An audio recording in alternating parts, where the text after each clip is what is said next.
to online classes of Santos School. I hope you missing your school, or myself Pushpender Singh. I will teach you class 9 social science in this session. Or our syllabus include 4 books: geography, economics, political science and history. You all are familiar with the subject of history, geography and political. Economics is a new subject for class 9, or economy is a branch of social science which deal with the production, distribution, consumption of goods and services. अर्थात जो economics है वो social science की एक branch है जो goods और service के प्रोडक्शन डिस्ट्रीब्यूशन से रिलेटेड है. In this video we will discuss the syllabus of our geography. These are the 4 books: geography, history, democratic politics and economic. Or our geography syllabus includes 6 chapters. The first chapter is India's size and location. In this chapter we will discuss the latitude and longitude position of India and India's neighbor country. Second chapter related with the physical division of India या physical feature of India, अर्थात भारत के कौन कौन से भौगोलिक भूभाग है. For example Himalaya, northern plain, coastal area, southern plateau. तो भारत के जो भी फिजिकल डिवीजन है उनका नॉलेज आप चैप्टर नंबर 2 में लेंगे. Chapter number 3 related with the drainage system of India, अर्थात भारत की मेजर रिवर्स बेसिन के बारे में पढ़ेंगे. Ganga, Brahmaputra and Indus river basin के बारे में पढ़ेंगे. यह पिक्चर देख रहे हैं मेरे पीछे, जहाँ पर 2 रिवर्स की करंट फ्लो कर रही है. एक तो है अलकनंदा और एक है भागीरथी. ये आगे जाके क्या बन जाती है? Ganga.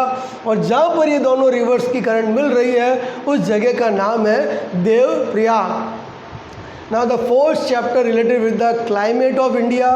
We have already read about the climate is India is called monsoon climate. So in this chapter we will get the knowledge of major factor affecting the climate of India, the monsoon in India, the major season of India and distribution of rainfall in India. आप अभी सभी आपको पता है कि the period is monsoon. और Jodhpur monsoon कब आता है? The first week of July. India में फर्स्टली स्ट्रोक कहाँ घटता है? केरल में 1 जून को. Next chapter related with the natural vegetation and wildlife. इस चैप्टर में आप देखेंगे कि भारत में कौन कौन से फॉरेस्ट्स हैं या वेजिटेशंस हैं, वाइल्ड लाइफ या वाइल्ड रिसोर्सेज के बारे में पढ़ेंगे, और major national parks of India. हमारा जो लास्ट चैप्टर है वो पॉपुलेशन से रिलेटेड है. इंडिया की पॉपुलेशन साइज और ग्रोथ से रिलेटेड है. आप सभी को पता है कि भारत की 2nd रैंक है वर्ल्ड में आफ्टर चाइना, और ये पॉपुलेशन हमारे सामने बहुत सारी प्रॉब्लम्स को क्रिएट कर रही है और भी ज़्यादा जनरेट करेगी. So in this chapter we get the knowledge of population size and growth of India, literacy rate, population density, sex ratio, health status and averages. Now we move to our first chapter, chapter number 1, India's size and location.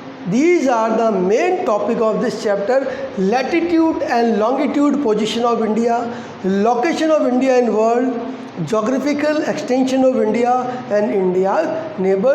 Firstly, be familiar with the 2 terms, latitude and longitude. Have you seen a globe? यहाँ आप एक globe देख रहे हैं और जहाँ पर 2 lines है, 2 globe है, तो in a globe those lines which are parallel to equator, equator के पैरेलल या इक्वेटर के समानांतर जो भी लाइन्स है वह क्या कहलाती है?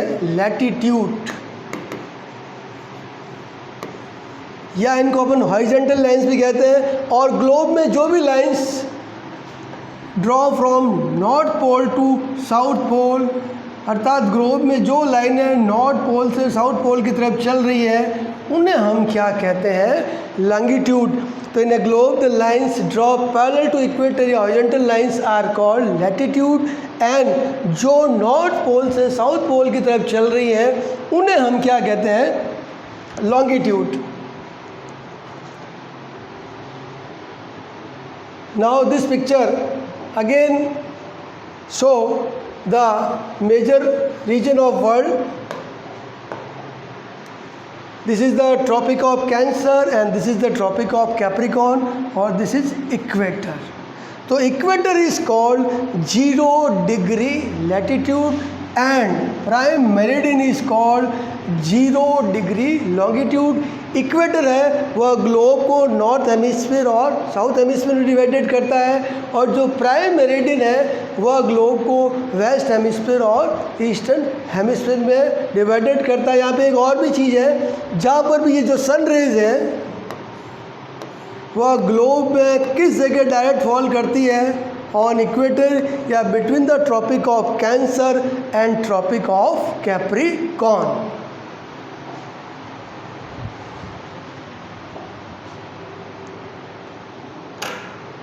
Now the effect of latitude and longitude.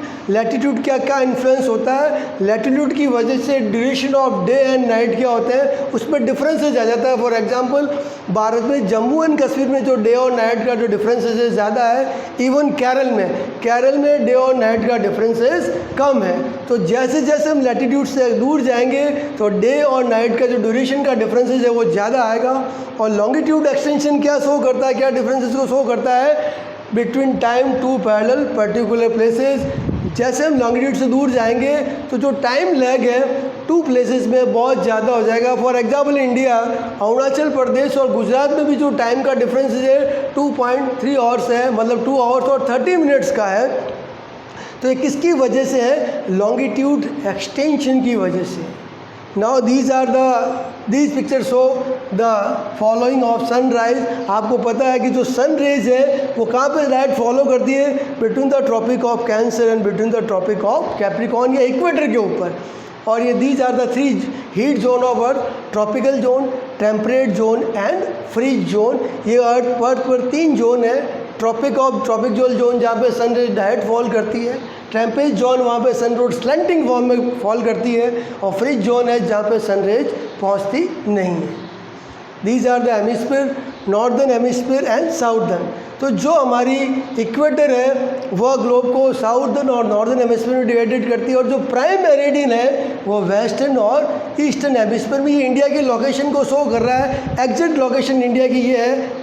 India कौन से हेमिस्फीयर में, नॉर्थ ईस्टर्न हेमिस्फीयर। तो जब भी आपसे कोई क्वेश्चन पूछे इंडिया किस हेमिस्फीयर में है, north eastern hemisphere. Now this is the latitude extension of India. India का जो लैटिट्यूड एक्सटेंशन है वो ये है 37 degree and 6 minute in north and 8 degree and 4 minute in north. Now next, longitude extension of India. यहाँ पर 97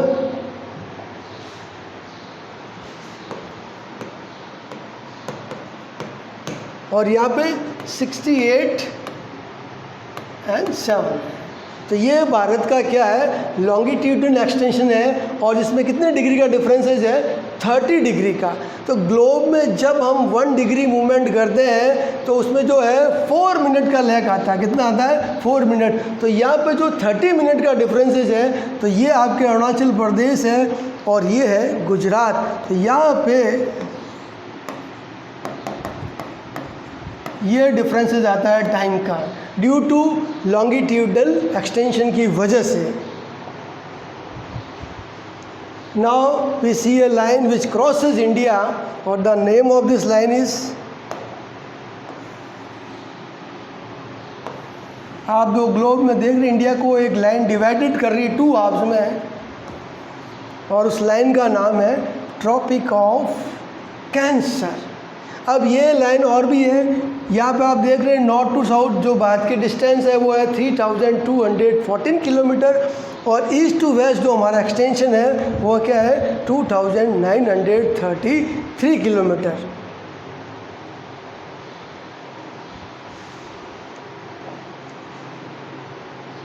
Now the Tropic of Cancer passes through 8 states of India: Gujarat, Rajasthan, Madhya Pradesh, Jharkhand, Tripura, Mizoram, West Bengal and Chhattisgarh. कभी कभी question पूछा जा सकता है कि जो ट्रॉपिक ऑफ कैंसर है वो भारत के कितने स्टेट से पासेस थ्रू होती है, 8। अगेन देख लीजिए, राजस्थान, मध्य प्रदेश, झारखंड, त्रिपुरा, मिजोरम, वेस्ट बंगाल, छत्तीसगढ़ एंड गुजरात।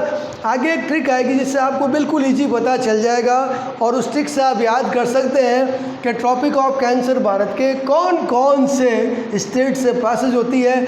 मित्र पर गमछा झार, म मतलब मिजोरम, त्रि मतलब त्रिपुरा, प मतलब पश्चिम बंगाल, र फॉर राजस्थान, ग फॉर गुजरात, म फॉर एमपी, छा फॉर छत्तीसगढ़, झार फॉर झारखंड। तो इस सेंटेंस के द्वारा आप याद रख सकते हैं कि जो ट्रॉपिक ऑफ कैंसर है भारत के कौन कौन से 8 स्टेट से पासेज होती है। मित्र पर गमछा झार।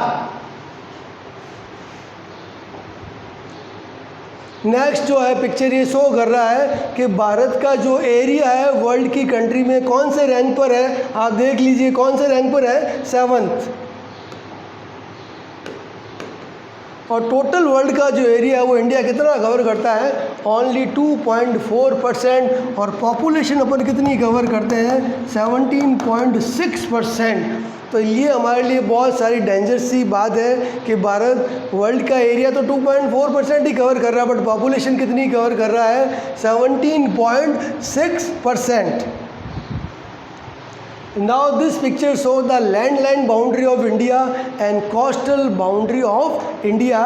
तो भारत की जो लैंड बाउंड्री है वो ये है और इसकी लेंथ क्या है, 15,200 किलोमीटर। और जो हमारी कोस्टल बाउंड्री है वो ये है और इसकी लेंथ क्या है, 7,516.6 किलोमीटर। और जो भारत का टोटल एरिया है वह 32,87,263 स्क्वायर किलोमीटर। ये जो स्टेट्स हैं वो शो करेंगे कि भारत की जो कोस्टल बाउंड्री वाले कौन कौन से स्टेट हैं। गुजरात, इसकी कोस्टल बाउंड्री सबसे ज़्यादा है। गुजरात, आंध्र प्रदेश, तमिलनाडु, केरल, महाराष्ट्र, उड़ीसा, वेस्ट बंगाल, कर्नाटक, गोवा, दमन दीव, ये सारे भारत के कोस्टल लाइन वाले स्टेट हैं जो समुद्र की सीमा से टच होते हैं। तो इस वीडियो में हमने क्या देखा है, अगेन हम रिवाइज कर लेते हैं कि इस वीडियो में हमने क्या देखा।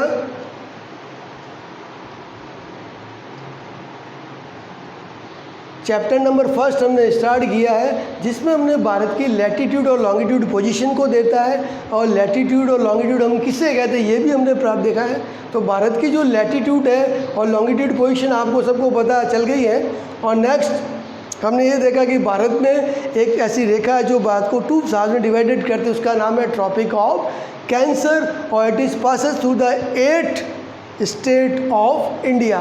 Gujarat, Madhya Pradesh, Rajasthan, Jharkhand, Tripura, Mizoram, West Bengal and Chhattisgarh. फिर हमने देखा कि भारत का जो एरिया है वो वर्ल्ड में कितने पे रैंक पे है, 7th रैंक पे है। और इंडिया 2.4% एरिया वर्ल्ड का क्या करता है, कवर। और जो लास्ट टॉपिक था हमारी लैंड बाउंड्री, कोस्टल बाउंड्री और टोटल एरिया से रिलेटेड था। Thank you student. Next class में हम इस चैप्टर का नेक्स्ट पार्ट पढ़ेंगे। Thank you.